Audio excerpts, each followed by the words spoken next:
কসম করে বলছি, আপনার বাবা আপনার মা আপনার কোনো উপকার করেন না, কিচ্ছু করেন না, বরং আপনাকে ডিস্টার্ব করেন। আপনার কাছে মনে হয় কিচ্ছু দরকার নাই। এই বটগাছটা শুধু যদি বেঁচে থাকে, শুধু টিকে থাকে আপনার মাথার উপরে, তো আল্লাহর জমিনের সবচেয়ে বড় নিয়ামত আপনার কাছে এখনো আছে। এটা হারানোর আগ পর্যন্ত টের পাবেন না ভাই। যারা হারাই ফেলছে তাদের কাছে গিয়ে বসেন, তাদের দিলের হাহা ব্যথা এটা অনুভব করার চেষ্টা করেন ভাই। আমি আমার বাবাকে হারাইছি, আমি বুঝি আমি কি হারিয়েছি। এখনো প্রায় সময়, অনেক দিন হয়ে গেছে, দীর্ঘ 4 মাস হয়ে গেছে, এখনো যখনই মনে পড়ে অস্থির হয়ে পড়ি। নিজেকে নিয়ন্ত্রণ করা অনেক কঠিন হয়ে যায়। বাবার কোনো স্মৃতি দেখলে মানে নিজেকে কন্ট্রোল করা কঠিন হয়ে যায়, চোখের পানি আর ধরে রাখা যায় না, কঠিন। কারণ এই সম্পদ হারিয়ে যাওয়ার পরে সবাই বুঝে যে কি হারাইছি। আল্লাহ তাআলা যাদের বাবা মা বেঁচে আছেন তাদেরকে কদর করার তৌফিক দান করুন।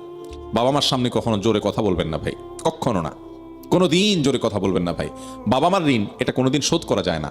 নিজের গায়ের চামড়া দিয়ে যদি বাবাকে মাকে জুতা বানায় দেন, আপনার নিজের শরীরের চামড়া দিয়ে যদি জুতা বানায় দেন আপনার বাপ মাকে,